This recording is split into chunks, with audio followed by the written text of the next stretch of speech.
కాశ్మీర్లో జరిగిన ఉగ్ర దాడులు చాలా బాధాకరమైనవి అని డిప్యూటీ సీఎం పవన్ కళ్యాణ్ అన్నారు. విశాఖలో చంద్రమౌళి మృతదేహానికి నివాళులర్పించిన అనంతరం ఆయన మీడియాతో మాట్లాడారు.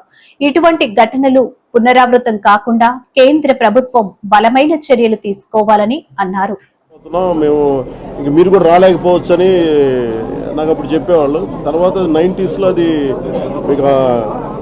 కశ్మీరీ వేర్పాటువాద ఉద్యమం, ఇక టెర్రరిజం పెరిగి, సో ఇది ఎందుకు చెప్తున్నానంటే,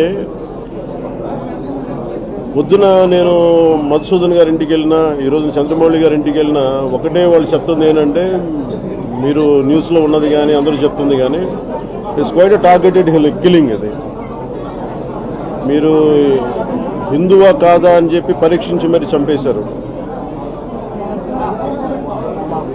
ఇది వాస్తవం అంతే. దీనికి 3 లక్షల మంది హిందువులు ఆ రోజు ఎక్సోడస్ గురయ్యారు. అందరూ బలవంతపు వలసలకు వెళ్ళిపోవాల్సి వచ్చింది ఆ రోజున. అలాగే ఈ రోజున కశ్మీర్ పర్యాటకులుగా వెళ్ళి ఒక 4-5 రోజులు చాలా ఆహ్లాదకరంగా గడుపుతాం అనుకున్న కుటుంబాలు ఒక భయంకరమైన సంఘటనలో కూరుకొని కళ్ళ ముందే భర్తని చంపేస్తూ ఉంటాయి. కళ్ళ ముందు భర్తను చంపేస్తూ ఉంటే నిస్సహాయంగా చూసి ఏమి చేయాలో తెలియక అలాంటి అమానుషమైన ఘటనలు, ఇది ఎవరికి జరగకూడదని కోరుకుంటాం ఇలాంటి సంఘటనలు. సో అలాగే నా ఇందాక పొద్దున మసూదన్ గారి ఇంటికి వెళ్ళినప్పుడు కూడా బిడ్డల ముందు చంపేశారు. 4 గంటలు ఆ మా నాన్న బాగుండాలని చెప్పి గొంతు తడారిపోయే వరకు ఆ బిడ్డ ప్రార్థిస్తానే ఉన్నాడండి దేవుడిని. ఆ బిడ్డకి దేవుడి మీద నమ్మకం పోయింది. దేవుడు ఉంటే నిజంగా ఇలా చేస్తాడని. అంటే అంత ఒక్కొక్క సంఘటన వింటా ఉంటే కడుపు తరుక్కుపోద్ది.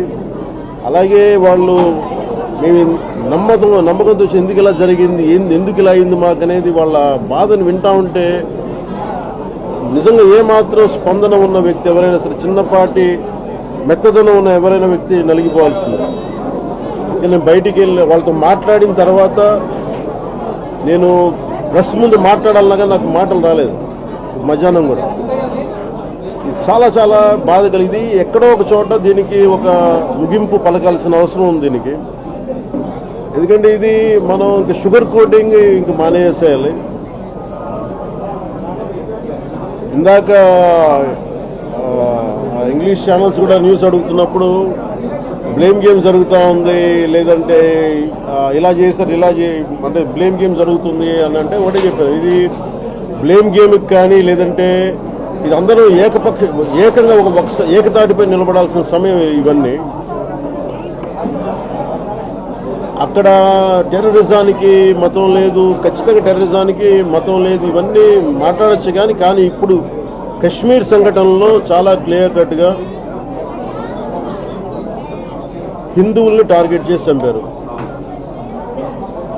అంటే వాళ్ళందరూ చెప్పడం ఏంటంటే, ఇవన్నీ కూర్చోబెట్టి మనం దీన్ని ద్వేషాలు పెంచడం ఇవన్నీ కాదు, కానీ నువ్వు హిందువా నాన్ హిందువా అంటే అది చాలా అమానుషంగా వాళ్ళ చేత వాళ్ళు ఒక్కరితో మాట్లాడుతుంటే వాళ్ళు చెప్తుంది ఏంటంటే కల్మా చదవమన్నారు. మాకు రాదనగానే కూర్చోబెట్టి, అంటే ఎంత బాధాకరంగా అనిపించిందంటే, నేను బుల్లెట్స్ బాడీలో దిగినాయి అనుకున్నాను, కానీ తల చుట్టూ గుడ్డ కట్టేస్తుంది. ఏముంది అంటే స్థలం లేదు, సగం తల లేదు. అలాగే ఇప్పుడు చంద్రమౌళి గారు చూస్తే అసలు ఏదో పెడితే ఏంటంటే అసలు అంటే ఇంత అమానుషంగా చంపి, అంటే ఇది irrespective of religion, irrespective of region, మన కల్చరల్ సాంస్కృతిక డిఫరెన్సెస్ కానీ భాషలు కానీ అన్నీ దాటి ఇది అందరూ ఉగ్రవాదం పైన ఏకదాటిపైన అంటే ఒకే గళం ఇప్పాల్సిన సమయం ఇది. మటుకు ఇది అందరం మనం బాధ్యత ఇది అందరికీ. ఎందుకంటే ఈ రోజున చనిపోయారు, మిగిలిపోయిన వాళ్ళకి వాళ్ళ ఉగ్రవాదుల ఆలోచన కూడా ఏంటంటే బాధ కలిగించాలని. ఈరోజు చనిపోయిన ఈ దాదాపు 30 మంది వాళ్ళకి కలిగింది, దేశం మొత్తానికి కలిగింది బాధ, దేశం మొత్తానికి క్షోభ.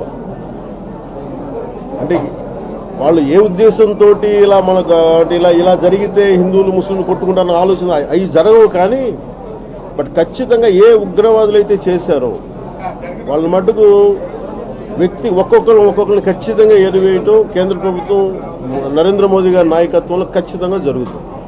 అలాగే దీని వెనక ఎవరున్నా కానీ ఏ స్థాయి వ్యక్తులు, దేశాలు కావచ్చు, పాకిస్తాన్ లాంటి దేశం కావచ్చు, ఎవరున్నా కానీ చాలా ఖచ్చితమైన చర్యలు ఉంటాయనేది ప్రధానమంత్రి గారు మనందరికీ మధ్యాహ్నం కూడా తెలియజేశారు.